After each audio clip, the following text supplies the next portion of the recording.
Wrestling has more than one family.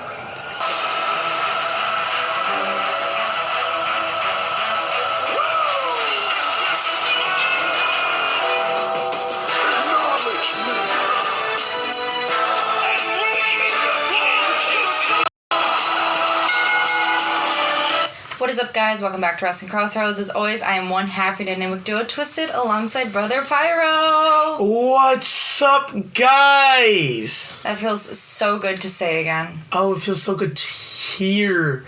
Back to the dynamic duo that is us. Yes. Let's get it. So we are recapping Money in the Bank. I said it before on the pre-show. I say it again. This was it was a beautiful clinic. The entire pay-per-view was beautiful. 5 matches, 3 hours, beautiful pacing, very well put together. Ladies and gentlemen, this is how you do it. Yes.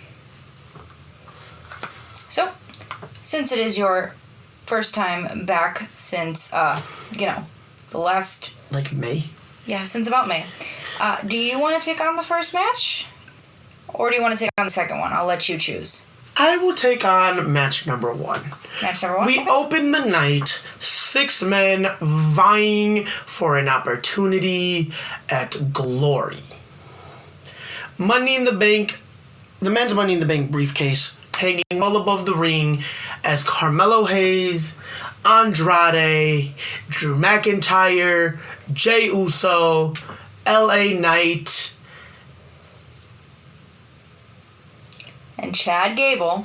Thank you. You did the thing, and for whatever reason, when you did like this, I only saw the one finger on each hand instead of the peace signs. So for whatever reason, my mind went to Lashley, and I was like, wait, nope, it was Gable, all vying for the chance at a guaranteed opportunity at the world title of their choosing. This match was very well done.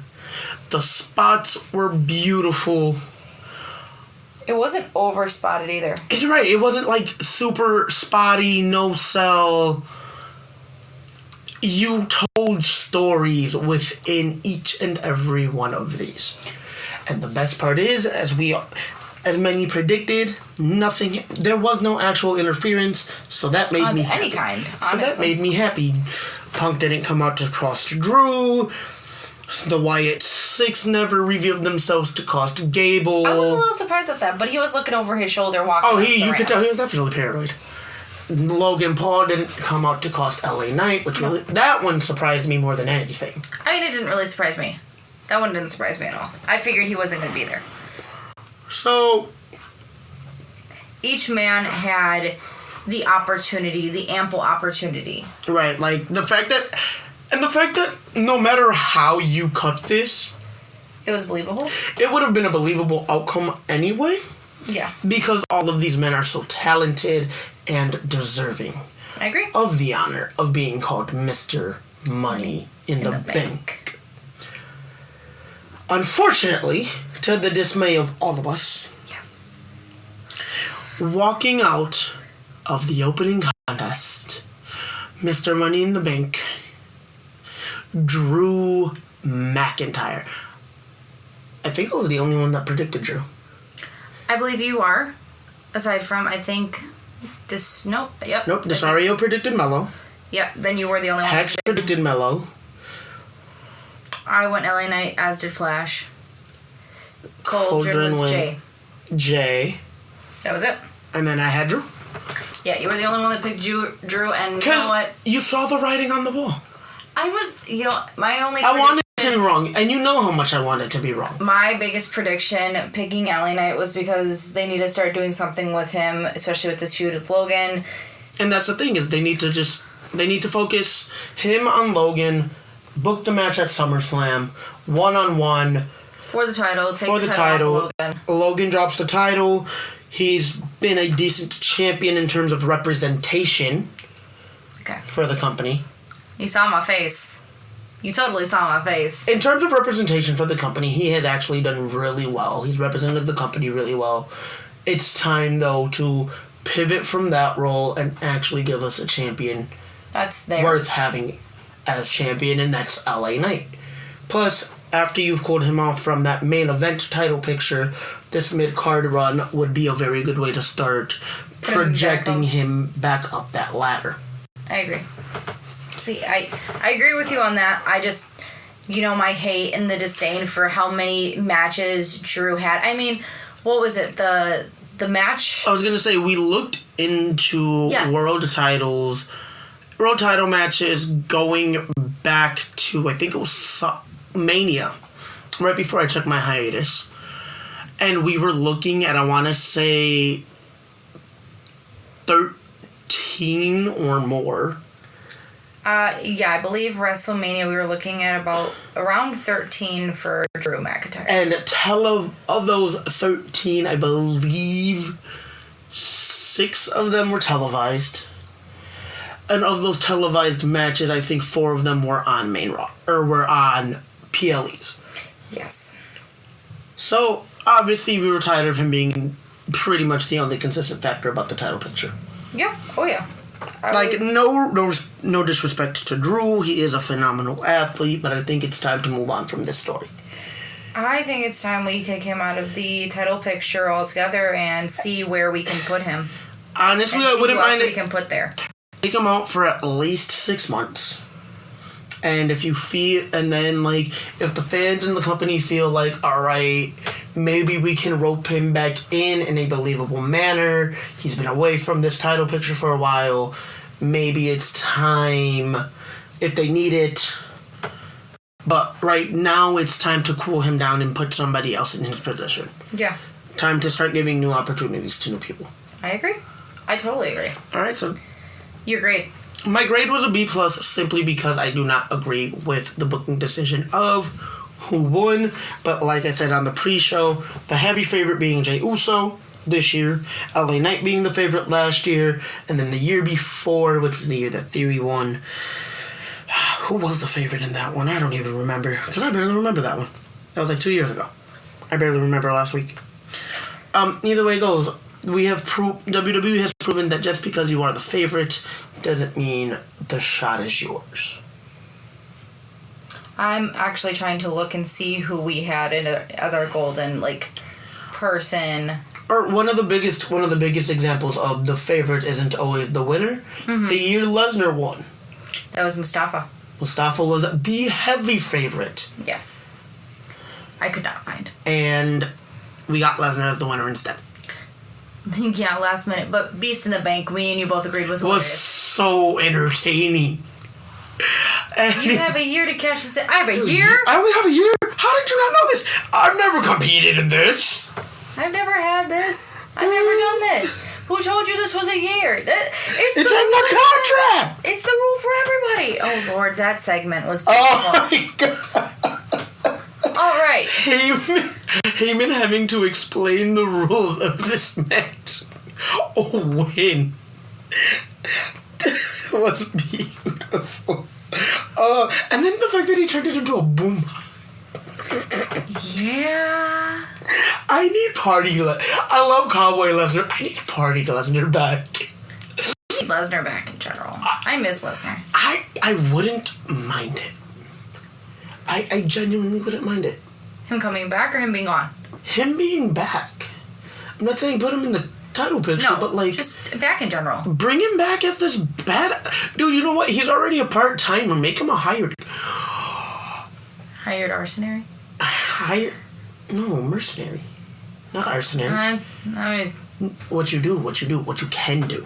Uh-oh, here we go. So... It's been a while for a pyro rant. Here we go. It's not even a pyro rant, but it is an idea that I am... You're brewing. Yes. Alright, let's go. So, Gable... Yes. And, because clearly they're taking forever to pull the trigger on Gable teaming with the Creeds and giving us Team Angle 2.0. Yeah. Hurry up and do the strips. Please. Please. What do Lesnar and Gable have in common? They're both, they're both wrestlers. Yes. Outside of pro wrestling. Gable hires Lesnar to watch his back.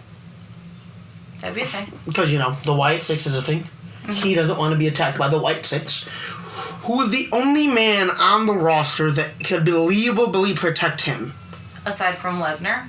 Or aside from Strowman? Aside from, like, Strowman or, like, Lashley. Or Reed. Bronson Reed. Yeah, it'd be Lesnar. Yeah. But all right. Back into our card. Yes. See, I told you it was going to be a rant. That'll be later. The rant definitely may come later. Take us into match number 2 of the evening. Match number 2 of the night was the Intercontinental title. Sami Zayn takes on a heated Bron Breakker. This match truly showed what these men can do. It showed how much Bron is willing to work for things in this business and how much he has to learn as well. And it showed how far Sami Zayn can be pushed. If given the right opportunity. If given the right opportunity to go and test his limits, is what I should say. Yeah, I can see that. I mean, because, yes, at WrestleMania, Gunther did kind of take him to his limits. But at the same time, since then, Sami has been a very fighting champion. He has always kind of put on that, what he wants to say is like a big match feel. But when it comes to that fight last night, it really showed what Sami Zayn had said in his promo package when they were going through everything. You don't know how far I can be pushed. Yeah. And that this match, along with the match with Gunther at WrestleMania for him earning the title, really showed it. So, and one thing, speaking of Gunther, yes, there is something that they pointed out. Yes. An impressive accomplishment and milestone within its own right. Mm-hmm. An impressive feat. Sami Zayn is one of only 3 people within the company of WWE, within that system, within that wheel, to have beaten Gunther in a match. Mm-hmm. Technically, there's 4 people that have pinned him, but I'm not going to count that 4th. Okay. Ilya Dragunov. For the NXT UK title. Yep. A successful NXT title defense from Bron Breakker. Yes. And Sami Zayn, and they alluded to that because they stated, of those 3 men, 2 of them are going one-on-one. Yes.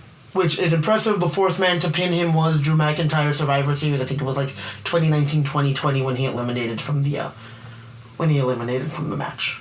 Yeah. But that I don't count. Like, if I'm really counting, like, Gunther actually suffering a loss. Yes. It's Ilya, Sami, Breakker, because...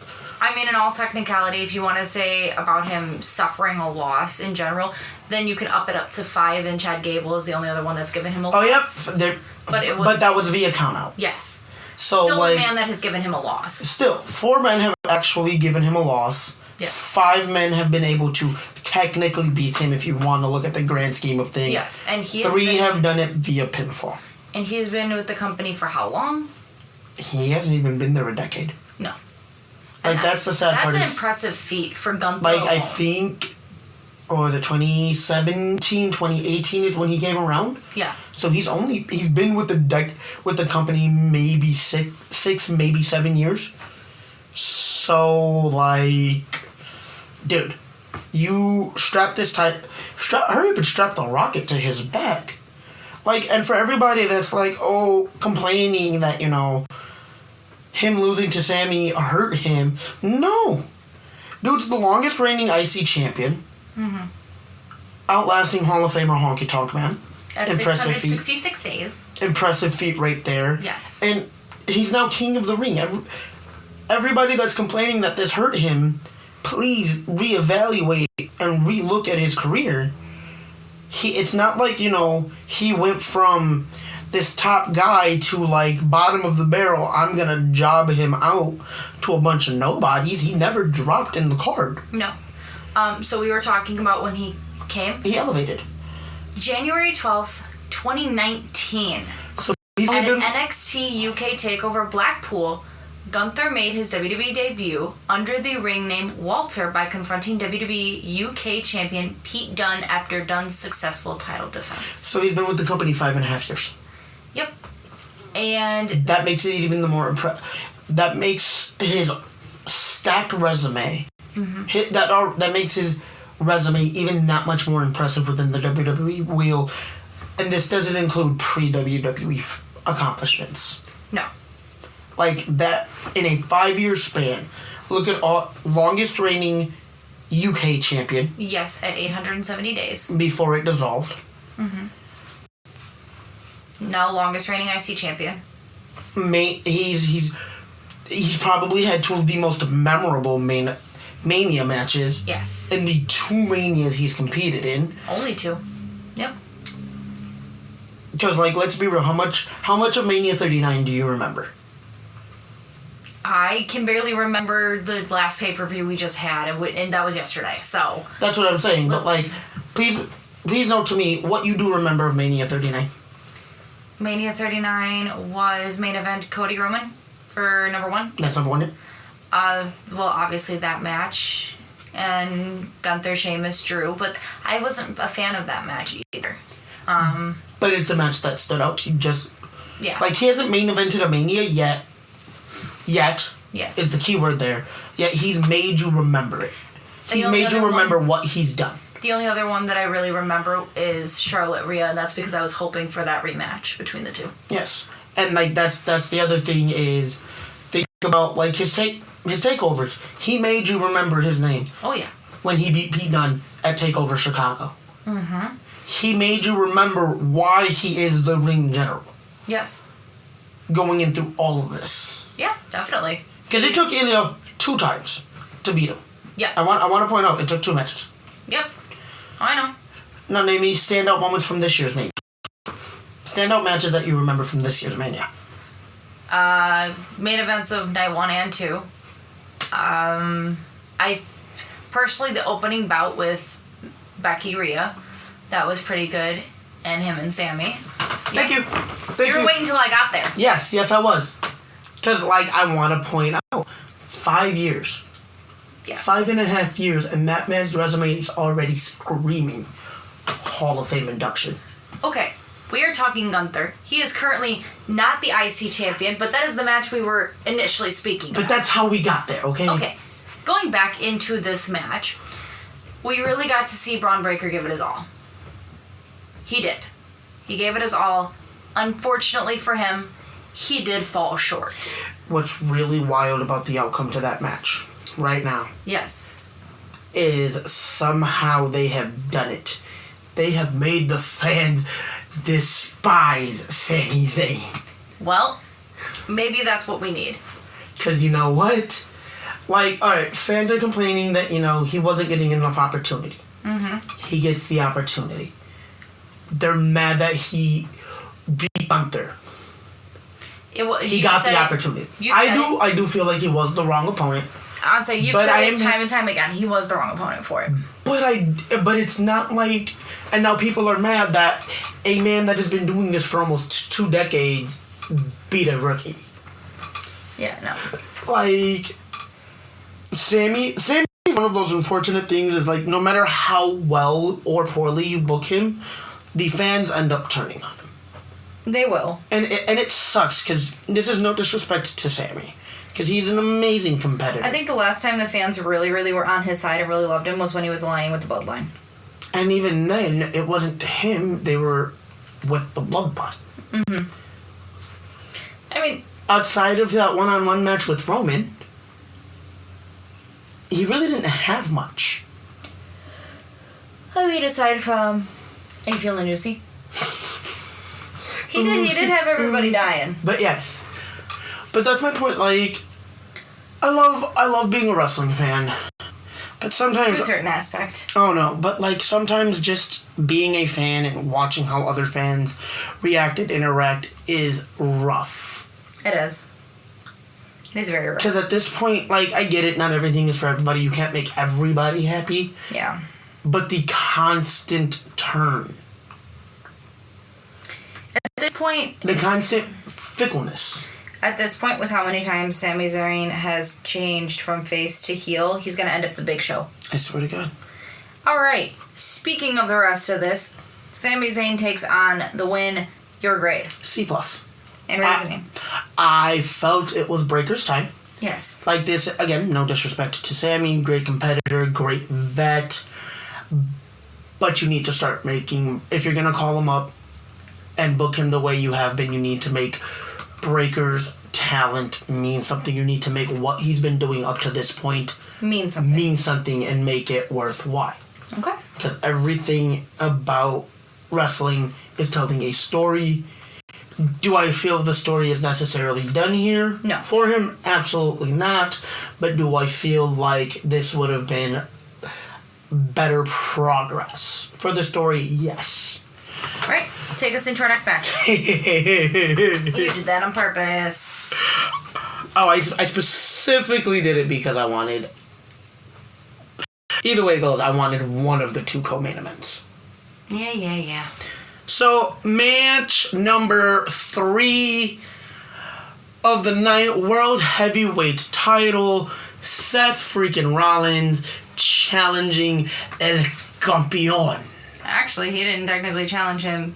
Damian Priest set out the challenge. He walked in the challenger, okay? Did he walk in champion? No. Then by technical definition, he is the challenger. Okay. I just have to point out, I have to be special. El Campeón defending... El Campeón, Damian Priest, defending against Seth freaking Rollins. Let's talk about the stipulations put into place. Oh, dear sister, Twisted. Yes. Stipulations put into place with this were if Damian Priest retained the championship, Seth Rollins would no longer be able to challenge for said championship as long as Damian Priest is the title holder. However, if Damian Priest were to lose this, he had to leave Judgment Day to prove that it is Judgment Day that needs him more than he needs them. I want to point out, though, that both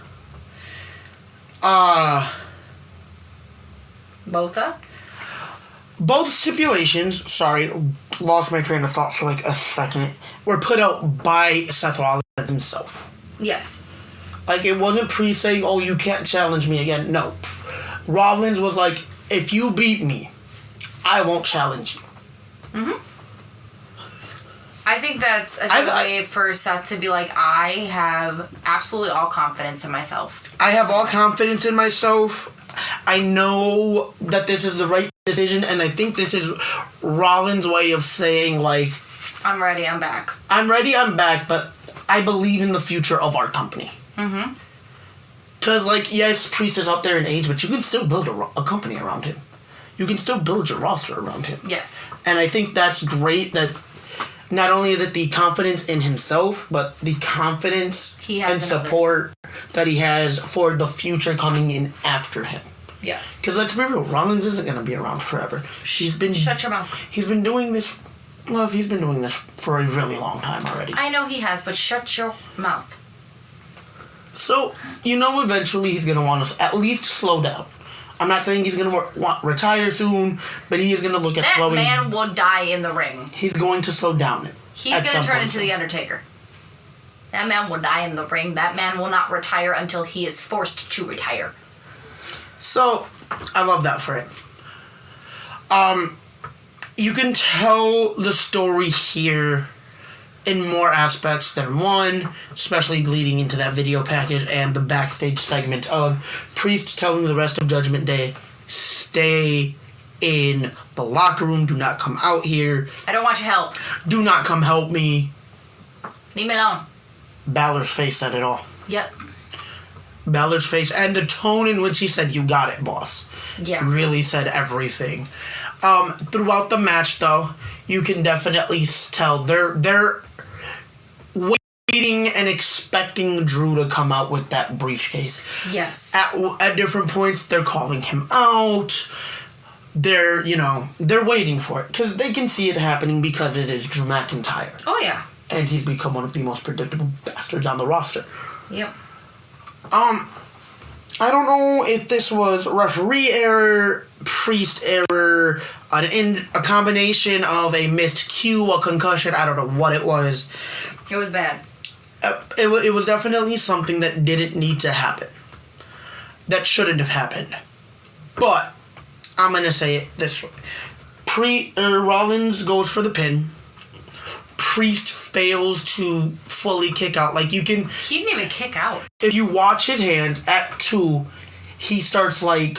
He starts flailing at least his hand. Like, you can see there is movement. So the intent to kick out there, that's why I'm saying I don't know. I want to say it was like a miscue. It was a miscue, definitely, because something should have happened. Something was supposed to happen there, and you can tell that it didn't happen when it was supposed to. I know what happens next, but I feel like they should have just kept going with the match. It should have just done. You miss your cue, that's your fucking fault. Right. I genuinely think, like, they should have just called it there.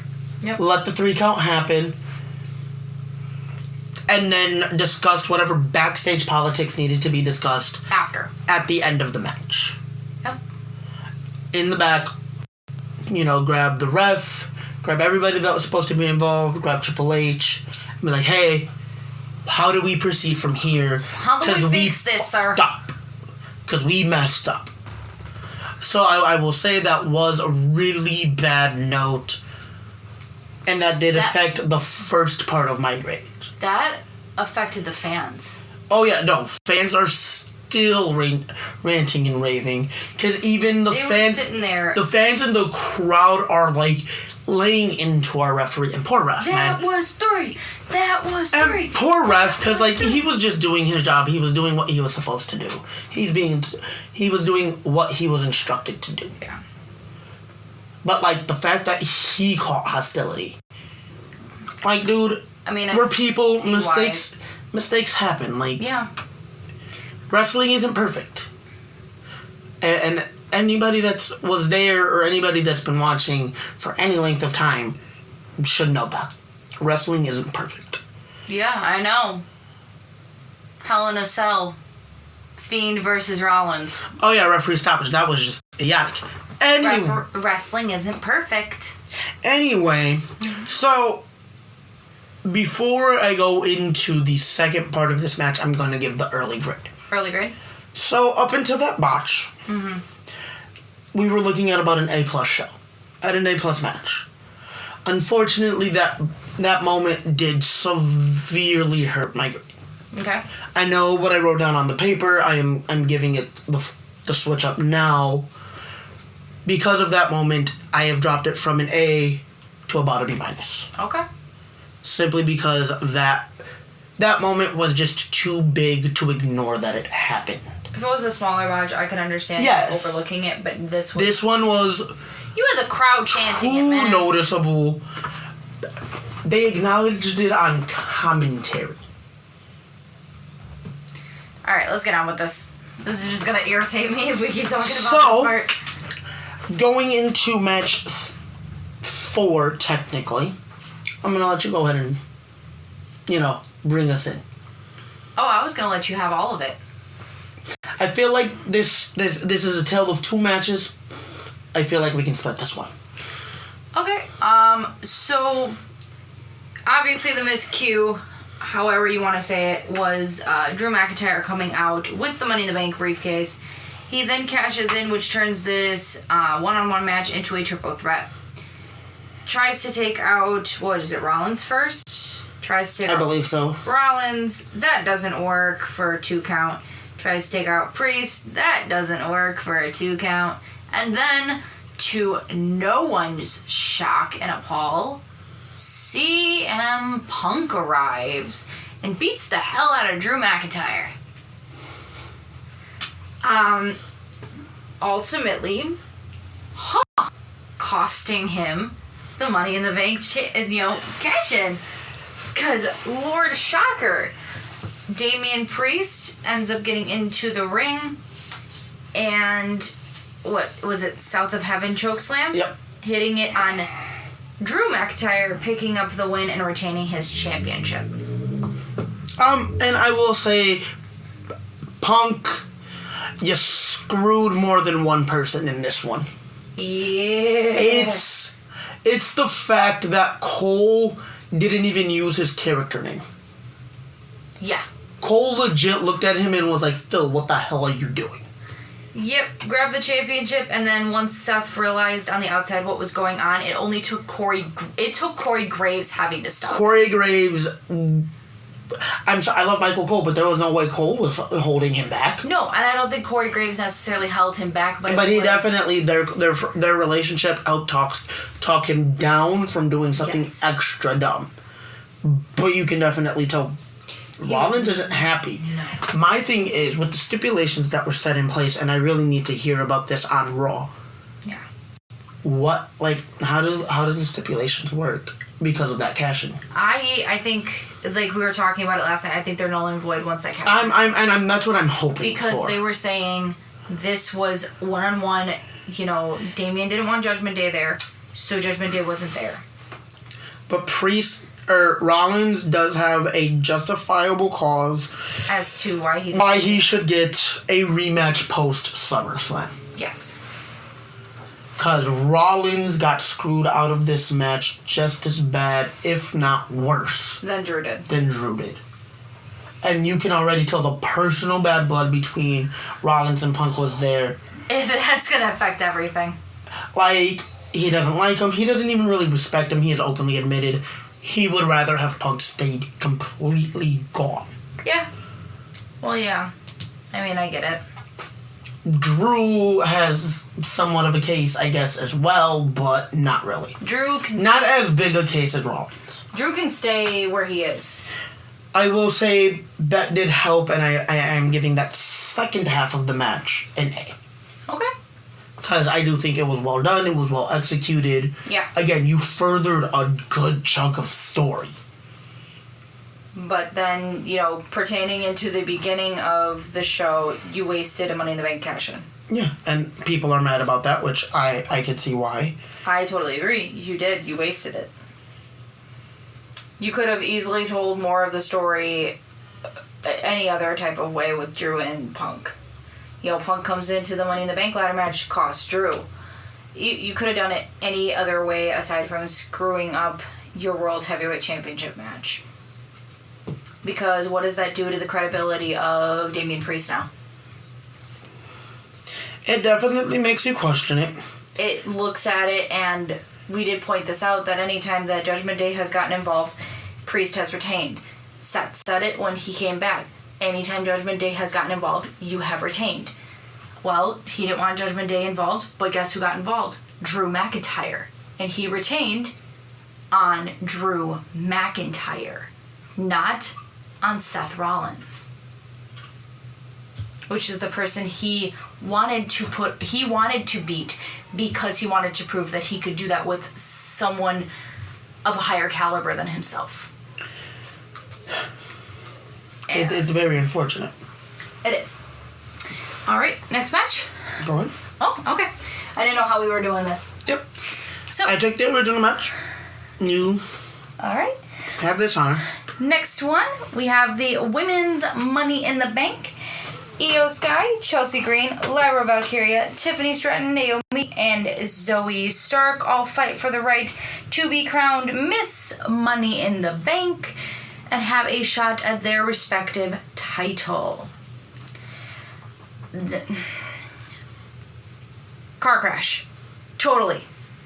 It started out really nicely, but I do love the funniness of Chelsea Green scared of heights. That was insane, and the fact that Graves and Cole, which, by the way, didn't realize how much I missed that duo on commentary till I got it on Raw this past week. Yes. Due to, Pat McAfee having the family emergency of, I think, his father-in-law dying. Yes. Or being sick, so prayers up to the family. Please, because he is a good man. Mm-hmm. He definitely deserves it. I think he said that he did pass away, so. Yeah, I believe so too. And it saddens my heart to see that. Yeah. Oh, yeah. Because much like, Kevin Owens right now, who's also dealing with sick family. Owens! We want to see nothing but the best, and we obviously we're waiting your return. But I think we as the fans also understand, take all the time you need. Yes, definitely.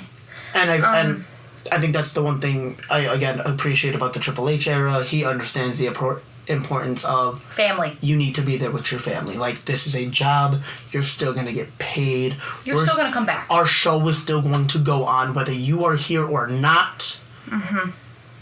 That is more important. So going into this match, I want to point out, not a lot of storytelling like you did like you had in the men's Money in the Bank. But you also had a lot more involvement in terms of that men's Money in the Bank with how to tell different stories. Yes. With this, it was just kind of what woman has the fastest way to get up there, what woman is the smartest, and what woman But think about how many versus the women. Yes. How many of those men were actually tied into separate storylines already? True. Drew McIntyre and Jey Uso and Chad Gable. Yeah. Like, they've all been intertwined at some point or another. Whereas these women are just there. These are just 6 women, none of them tied together by any stretch of the imagination in terms of story. I mean, true. Going on. There was a lot of beautiful tricks off of the ladder into other ladders, out of the ring, which was really nice. Yes.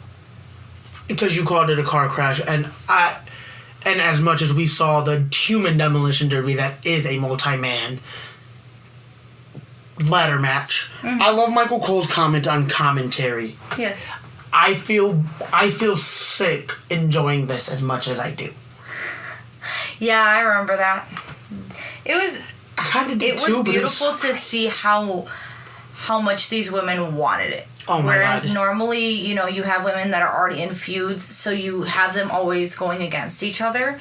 And, that tells the story in itself, but this is no women tied into each other. You really got to see who wanted this. This was reason. Who's hungrier. Yes.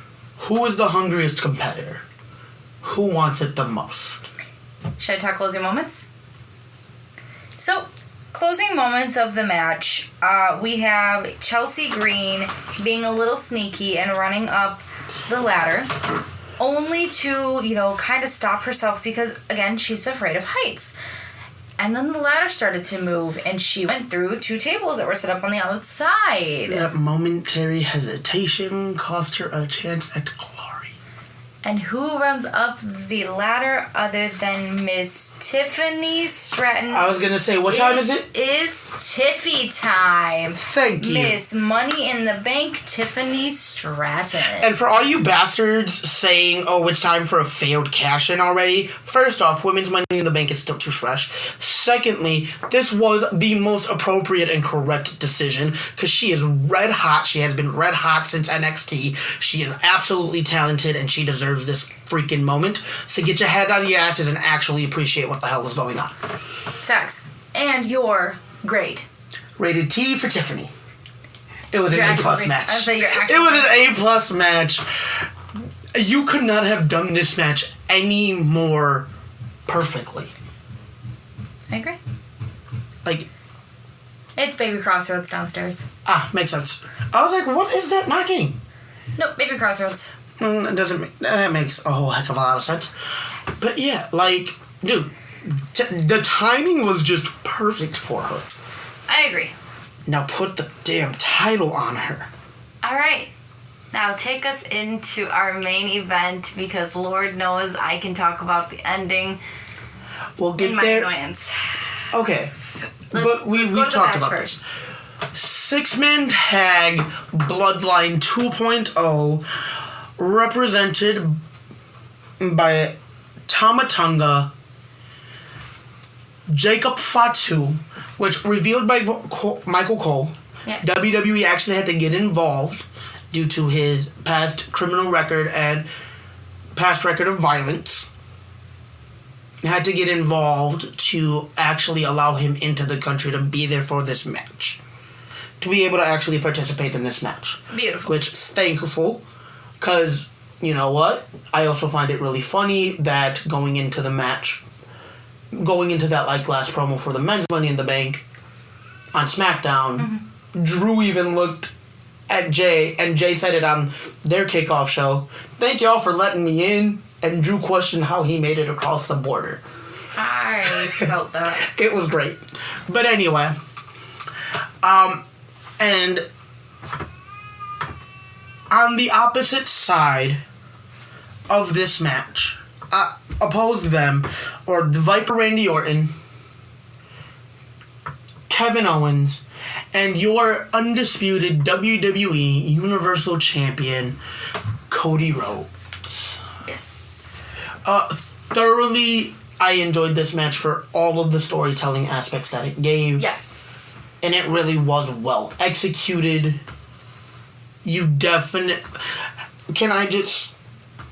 Nobody expected this match to be what it was. No. You can tell most fans really did expect this to be really one-sided. Oh, yeah. No, it definitely wasn't. It was well-balanced. I don't think anybody expected to see Jacob Fatu do what the hell Jacob Fatu was doing. To do what Jacob Fatu already does? Which was chaos and... I'm sorry, but a man that is... I think they said he was like 6'3"? Yeah. And 279 moving the way he was. Mm-hmm. He was agile as hell for a big man. Yeah, definitely was. That, like, inverted whisper in the wind. Oh, yeah, that was beautiful. And, I'm not gonna lie. And you understand now why I have been a fan for so long. I never knocked you for being a fan, sir. But now you understand why. Yes. I know you never knocked me. You never really questioned it. No. Or, I mean, you kind of did because you weren't I didn't know familiar with him and his product. Now you understand, now that you've gotten to see him in the ring. This dude has the tools and the workings to be a star. Anywhere he goes. Exactly. And I'm going to say it this way, with how everybody's role in the Bloodline is now, we're going to compare it to Bloodline 2.0, or the original Bloodline, with Tonga Loa and Tama Tonga taking in the Usos. Jay and Jimmy's role. Our Enforcer Solo moves up to Roman's role. And he takes And Jacob is now what Solo should have been as the Enforcer. Yes. Because I'm sorry, if I see that man standing across the ring for me, I'm sweating a little bit because that man is chaos for the sake of chaos and whereas destruction. Solo wasn't, honestly. He awaited orders. Jacob is just going to go ahead and, I'm here. You're getting beat the hell up whether or not I get the word. You're getting beat up. It's just a matter of when I get the word. But you're still getting hurt. All right, let's talk the match. So, my favorite, one of my favorite aspects is just watching Randy and Jacob be the two going at it for a majority of the match together. At one point, because it's not a Bloodline match without it, referee goes down. Mm-hmm. But again, if I'm catching a right hook from Solo. No, that's fine. And I'm not an actual in-ring competitor, the believability of him going down. No, like, the ref going down was not my problem. I know what your problem is, and we're going to get to that problem, because Hex had the same problem. Hex had more of the problem starting from the referee going down and on. So. But again, like... Yes. Not an in-ring competitor. You duck Solo, Samoa, and Spike, and you're not an in-ring competitor. You're going down. I don't care who you are. Yeah. Okay. Let's continue. So, that led to a lot more, because going through the match, it was a lot more controlled chaos. Yes. It was still chaos, and it was still pretty hectic and violent. Once the ref went down, you got to get a little more creative. I want to point out, without you bent some of the rules, but you never really broke any of them. No. You got to push a lot more of that envelope without the referee involvement. One of my biggest issues, and one of your biggest issues, was after, Jacob splashed, I think it was Owens through the table. I don't remember if it was Owens or it was Randy. But he did the splash off the barricade, crashing through the table. Yeah. Sending opponent back into the ring. It was Owens that... I believe. Yeah. And Cody hitting that triple crossroads, no referee to count the pin. Yeah. Which, again, was able to... Can I talk about Tonga Loa botching a low blow? Like, bro, you had one job. One job! This is why I call him Tonga Lola. You need to stop with that, because, like, dude, I'm trying to watch the match and evaluate it as the analyst that we are. Tonga Lola. And I'm sitting there like, shut up, I cannot take this serious. But you have one job. How do you mess up a low blow? Because he's Tonga Lola. All you have to do is straight up. How? Do you miss that? My God, get it together. You're 41. You've been doing this forever. Changalola. Anyway, going in. Yes. No ref. I do feel like instead of picking up the ref to end that match, another ref should have just came down the ramp. And should have came down the ramp significantly sooner. I will agree that there are some aspects of how this match ended. Cody getting pinned by Solo. Cody getting pinned by Solo was the right call. I'll agree with that. Thank you. However, and I said this to you, and you did slightly agree with me, the ending moments felt dry. And it wasn't because I wasn't necessarily expecting anybody. With a Bloodline match, you know you always expect somebody, but I wasn't necessarily expecting anybody to come out.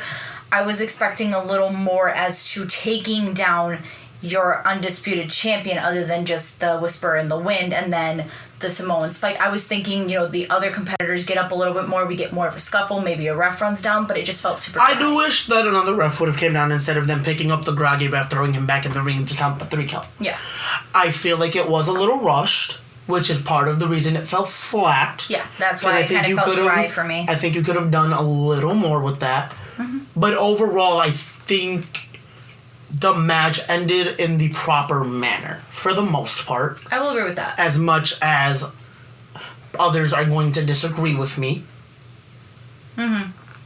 I was going to say, I love that I can give you the look and you know exactly. I disagree with you for my own reasonings, but me and you have talked it out, and you see where I disagree. Yes, I can see the points you are making. Yes. But at the same time, I've had a counter. Plus... And everybody complaining that Solo pinned Cody and it wasn't the bad one. It sets him up for what the mission statement is, and that's bring the title back to the family.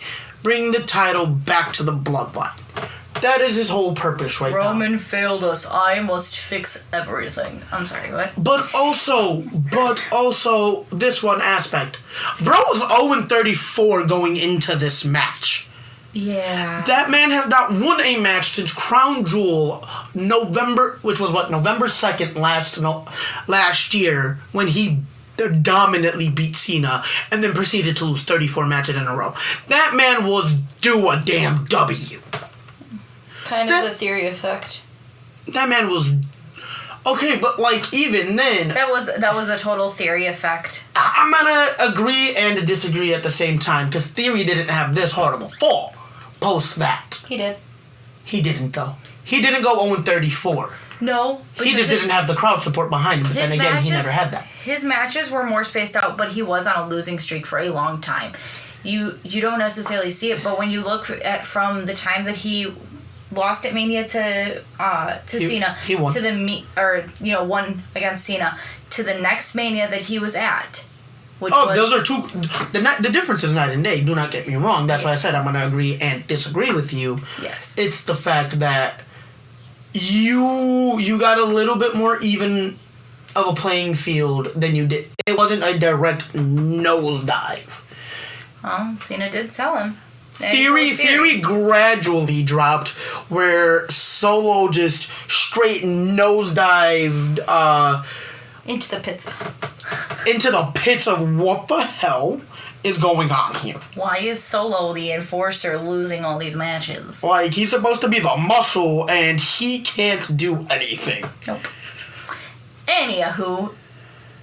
So it was about time he got something, bro. Can I get your grade, sir? B+. Okay. B+, again, I will say that ending did kind of affect it with it being as rushed and as lackluster as it kind of was. As I say my word, say it dry. It was dry. I'm going to say lackluster. It was a well-done steak. That's not dry, that's rubber. There's a difference. Okay, that's what that ending was. It was rubber. Let's be honest here. But most of the match was flavorful. A well-done steak has no flavor. It was everything else on the plate. The match was everything else on the plate. Once you got to the steak and you were like, yeah, let's do this, that was the ending of the match. I love you. But overall, great show, good match. It's like when you have a lobster from Red Lobster, and it's all mush. I'm excited to see where they go from this on SmackDown. Yes, I am too. Hopefully and plus you really did with how you were booking the this new version of the Bloodline. You needed to continue to build them up, and them taking the L here would have been bad. No, I get it. Immediate, like, what was the point? Where was the strength? All right, overall grade for the show? Hey, it was an A show. Everything was well paced. It was done properly. I know a lot of fans are going to disagree with me, and you know what? That's okay. That's part of being a wrestling fan. I disagree with you. No, I'm kidding. I was going to say, but not fully. No. Like, there's going to be a lot of people out there that I've seen on socials that are, like, dragging this as one of the worst booked shows ever this was actually pretty of good. the Triple H era. One of the worst booked shows in all of wrestling. Da-da-da-da-da. Dude, actually sit down and watch it. If you want to talk about worst booked shows, let's talk about NXT Underground, and let's talk about the last pay-per-view we had, because those were both trash. Like, actually watch this. Take off the... Like, actually watch this tinted as glasses. an actual wrestling fan. Yes. And you're going to appreciate what was done through each match, through each video package, through each segment. All right. Can we, let's talk post-show real quick. I was going to mention something else. Something we didn't mention in the middle of all this. A certain 16-time champion comes to the ring. I didn't want to bring that up. Well, we need to. It's part of the show. All right. Post the IC title match. Post IC title match, John Cena makes his return to Canada and announces his retirement from WWE, where he says that 2025 will be his last year. This Royal Rumble will be his last. Elimination Chamber will be his last. This Mania will be his last. John Cena is unfortunately leaving all of us. So, going into the post-show... During his press conference, he did specifically state he's looking at about 30 to 40 dates, because he still has a whole bunch of other commitments to do. He's looking at... Mania's not going to be where he retires, but it'll be his last one. I was more or less talking about a very pissed off Drew McIntyre. Let's get into that real quick. Hire coming out post-show, calling out Punk. Wade Barrett had to step in to calm him down. He elbowed Adam Pearce in the face. Both Punk and Drew have been fined, and as announced as earlier today, Pearce has also indefinitely suspended McIntyre. Yes. And that there will be more details to come on all of this come Monday Night Raw. So stay tuned. We hope you guys enjoyed the show. Enjoy Heat Wave later on tonight. Yes. And we will, of course, be coming out with our pre-show here in a little while, actually. Yes. So, enjoy. And that we love you guys. Laters.